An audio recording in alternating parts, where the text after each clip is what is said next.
Hello guys, ayan, andito tayo ngayon sa Naik, Cavite. Ipapakita ko sa inyo ang Leora Homes. Ito, yan. Ito ang site ng Leora Homes.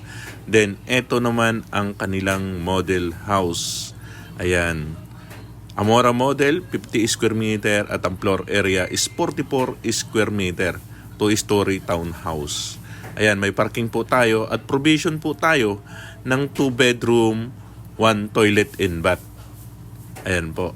Pwede po tayo ngayon sa down payment. Naka-extend po ngayon ito ng 18 months. Ayan, kaya mas mababa po dun sa nakalagay dito. Ayan, ito po yung turnover natin.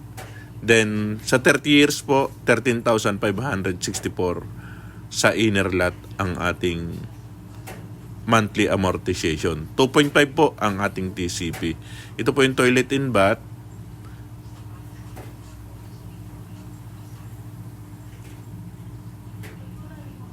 Meron po tayong dalawang water storage. Meron din tayong solar. Provision tayo ng 2 bedroom. Naka-grills na po tayo. Naka-kesame na rin ang ating turnover. Naka-conwood tayo ng hagdanan. Ayan, available po tayo sa bank and Pag-ibig financing. Kung bank financing po, mas mababa po ang ating down payment. Ito po yung solar. Ayan, water tank.